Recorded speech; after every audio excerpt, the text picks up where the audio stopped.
Alright guys, so as you guys can tell from the title of this video, this is going to be the Bloodline worst to best tier list. By the way guys, when I hit 300,000 subscribers, I am going to be doing the one chip challenge. So I will be doing the one chip challenge at 300k subs. I just wanted to, let you guys know that I did the, the super spicy pepper challenge at 200k. At 300k, we're going to be getting a little bit hotter with the one chip challenge. So make sure to like button, subscribe guys. Alright, so the first tier on this actual worst to best is going to be the PvE only tier, of course, with the Shindo Dokai in it. Now, this shouldn't need any explanation. This KG is honestly really bad for PvP content. People only ever use it for farming, bosses and things like that. Hence why it's going to be in PvE only tier. All right, so the next tier is just going to be the bad tier. Now, the bad tier, guys, I'm going to be honest with you. This is the tier that you generally just should kind of avoid. I'm not really going to go into detail on it. I'm just going to be ranking them real quick. Now, coming up first in the bad tier is going to be the original Sengoku Bloodline. Now, Sengoku here, guys, I mean, it doesn't really have anything good going for it other than the actual counter of it. And even the counter really is kind of low tier on the actual counters of Shindo Life. So I mean, like Sengoku, I mean, like the abilities, they work, but there's just a lot better in the game at the moment. Now, next up in the bad tier is actually one of my personal favorite bloodlines. Unfortunately, it's going to be Tengoku. Now, even though Tengoku has absolutely huge damage bursts and just like it's just very fun bloodline in general, it's honestly really not that great. I mean, like the huge damage bursts you can get from other bloodlines with just much more, potential overall. Last up in the bad tier is going to be the Arahaki Jokai bloodline and the normal Jokai bloodline. Now, guys, this is going to be here because honestly, these bloodlines have kind of just been, power crept. They're really not that great anymore, all things considered. And the mode has always been bad. I mean, like all it had going for it was the damage and the iframe combo extending ability. And honestly, there's literally just better versions of these abilities now, which make these pretty bad. Now, in the below average tier, we're going to be starting off with the Sriracha. Now, in the below average tier, guys, I'm also not going to be really going into detail on these just because, it's the below average tier. Now, while Sriracha is a very cool bloodline with probably one of the most unique modes in the game, the only thing really good about it is the counter. I definitely think the counter is quite good. It was actually nerfed a little bit. It doesn't really, it doesn't stun for as long anymore. That's kind of the only good ability of Sriracha. The other ones, they're usable, but they're definitely not very great. Now, one of my personal favorite bloodlines, Ryan Gaiden, is also going to be in this tier. Now, unfortunately, Ryan Gaiden did get hurt with that, did get hit with that second move nerf. The third move of it doesn't have, it doesn't have iframes attached to it, so it actually is counterable. If it had iframes attached to it, the third, I do think Ryan Gaiden needs at least one move to be quite good. I mean, the second move here, that was actually the weapon spec. You can click and it does a bit of damage to them. The first move is an iframe ability. It is counterable if they have a long counter because the iframes don't really last that long. And then the second move was nerfed. There was a bunch of hand signs attached to it. It honestly was a really annoying stun beforehand, but after that nerf, nobody really uses this bloodline anymore. And it is a shame because Ryan Gaiden was one of my favorite bloodlines in the game. It's a very cool bloodline. Now, next up is going to be Dokai. I'm obviously not going to talk about this that one much because, I mean, it's Dokai. It's just really good for, honestly, just 1v1 scenarios. It has, it can silence other people. That can be useful in some different scenarios. I accidentally just made him spit some, some milk at me. But, other than that, Dokai's not really good for anything. Now, next up in the below average tier is actually going to be Forge Rengoku. I'm not even going to bother showing you the abilities because really the only thing people use from Forge Ren is the actual mode. The mode does tons of damage. It has big AoEs attached to it. I mean, there's not really much else to say other than that. You can also domain yourself to avoid attacks, but you have to be at full HP. Last but not least, in the below average tier is definitely going to be Satori Gold. Now, not Satori Gold, Satori Ren. The only good thing about it is the first move. Now, the first move does do lots of damage, as you guys can see. If you can manage to land that ability on someone, you will actually do the full perfect block damage. But the issue with it is that you could only really use it for that. If you try to use it in burst combos, they'll be able to perfect block halfway through, which means that the damage won't even trigger.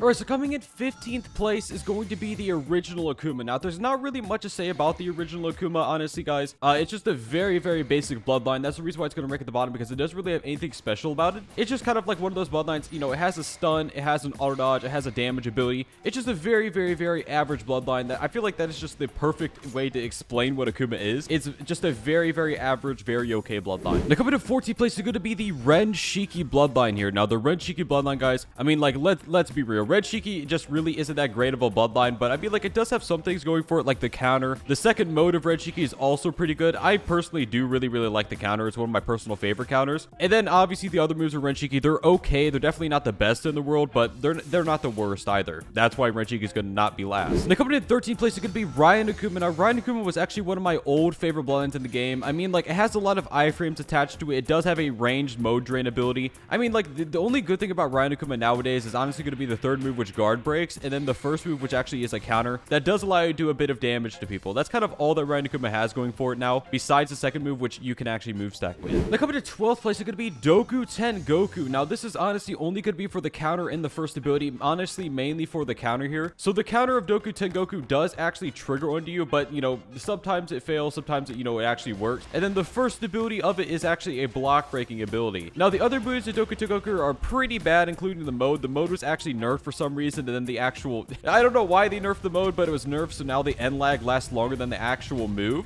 As you guys can see, the end lag was less than that, but, you know, it was nerfed, so I mean, that's kind of funny. They nerfed one of the, you know, they nerfed one of the worst modes in the game. But of course, like I said, there is actual Doku Ten Goku counter. It does teleport onto them, but you guys gotta be aware that it can be hard to extend at times because sometimes it will fling their character away. Coming in 11th place is going to be Bankai Inferno. Now, let's be real here, guys. Bankai Inferno, I mean, like, it's just one of those bloodlines that kind of exists in the game at the moment. The only thing really people use from it is the breakaway, and even now, like, in this game meta, I mean, the breakaway is kind of, like, really, really good, but at the same time, most people probably won't pick up a bloodline just for a breakaway, but you still see it used from time to time. Now, coming to 10th place is going to be Light Jokai. The only reason people use this bloodline anymore is for the actual counter of it. The first move is a guard break, but it's just the guard break on this move is so outdated. It's like it comes from the era of Rogaines where they were like, no guard break should be long range, or no guard break should be instant. I mean, and then you guys know how that has changed over time. I mean, like a Paul Sand first move, that's all I'm saying. But the counter of Light Jokai is generally all what people use now. It's still really not as good as the other counters in the game, but that's the reason why it's going to rank this high.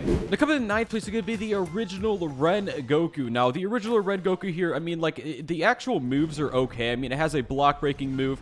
The actual second move is a pull move that does allow you to combo extend off of it. And the third move, I honestly still don't think it's very good, but you can use it to bypass iframes and things like that if that's what you want to be using it for. But the main reason why Ren Goku is actually going to rank this high on this list is definitely going to be for the actual moves of Ren Goku. So first of all, you get like 5 different moves on it. That includes like an auto dodge, a stun. You get like a huge damage attack. There's a bunch of different abilities that you can actually use. Plus the fact that you basically get free companions even without using companions. And honestly, the mode melds really, really well with the actual mode, like the moveset of it. The coming in 8th place is going to be Shindai Ren Goku. I am of course using the godly bloodline itself, Shindai Ramen. The Shindai Ramen, the Noodle Boy bloodline itself, is honestly pretty good. It's definitely, like, I think that after the release of Indra and Ashura, Shindai has kind of taken a big fall because I feel like the best thing about Shindai was the fact it had such a good raised block. But the new Indra and Ashura bloodline coming out, honestly, guys, I do think they're just better in general, other than, like, the M1s of them are significantly smaller for sure, but you do get the benefits of raised block with it. And Shindai Ren, not ramen,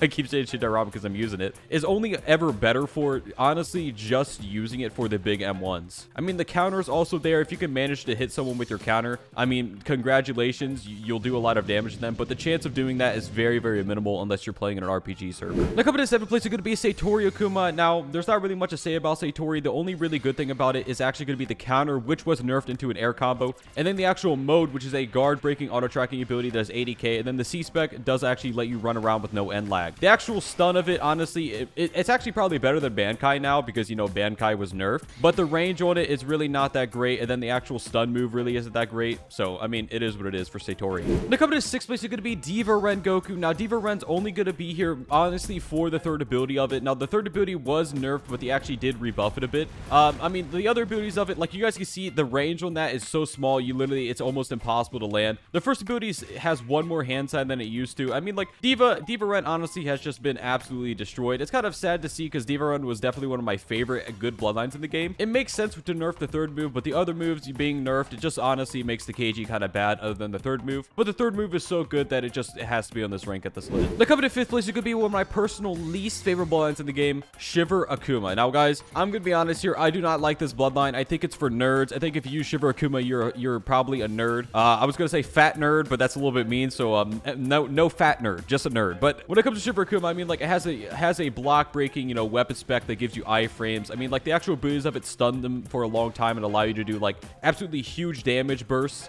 And I'm just gonna be real here. If you use this bloodline, you're a nerd. Doesn't mean just because you're a nerd for using it doesn't mean it's actually not good though. So it is what it is. All right, so coming in 4th place is gonna be Riser Kuma and Bankai Kuma. Now I am gonna start ranking these together until one of them gets buffed or nerfed because they both have their disadvantages and advantages. Bankai has a much better third ability, which does actually allow you to do a bit of damage to someone, and the stun does actually place lock. Riser Kuma's stun teleports you to them, and then the first move of Riser Kuma is so much better than Bankai. It's probably one of the best iframe attacks in the game because it actually does allow you to do attacks and teleport you at the end. I mean, like, you kind of choose whether or not you get teleported because there are a bunch of moves that slow your movement and stuff like that, but that's kind of just the gist of it when it comes to Riser Kuma, Bankai Kuma. They're both pretty good bloodlines. Now coming to 3rd place is going to be Ryan Ren Goku. Now Ryan Ren here, guys, I mean, like I said a million times before, the good moves of it are going to definitely be the first move, which is basically you can use counters against it, but since they have iframes now, it still doesn't really work half the time. And then the second move is basically just it's another iframe move. I mean, like,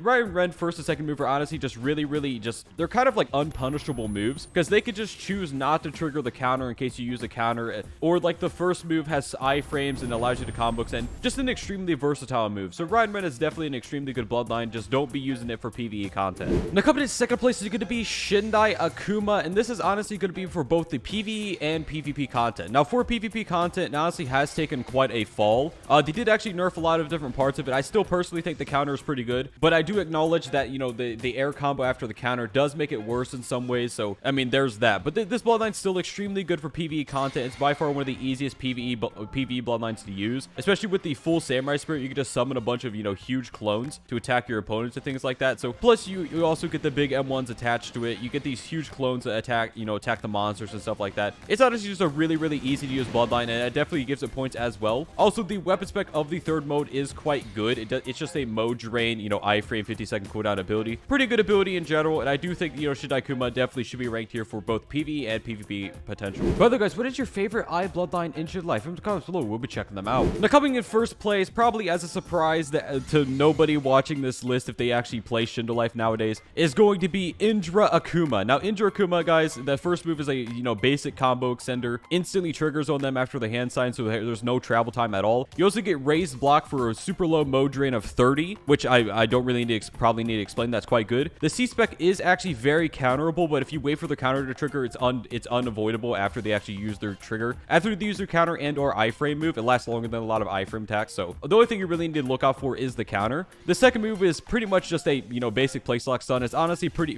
honestly better than Bankai Kuma's stun now because the range was increased. It's actually less hand signs now, so there's that. Third move of Indra is quite terrible. Now you guys may be thinking, oh, why is Indra first if you're saying all these bad things about it? But the mode is absolutely amazing. It's by far one of the best modes in the game. It's like Ashura mode, which is also really good. And then you do have the throwable of the mode, which is a pretty good counter. It does actually have very low iframes. Also has a decent stun move, like I said before. But the weapon spec of it does allow you to take insanely reduced damage reduction. Also allows you to have super ranged M1s, which is quite good. And it also changes your throwable into just a basic attack that actually does stun them. You can also cast moves and stuff like that, which is quite good. The only issue with this mode is that it drains so much, so you have to use it sparingly. Anyways, guys, that's for this video. If you guys enjoyed this video, remember to subscribe, guys.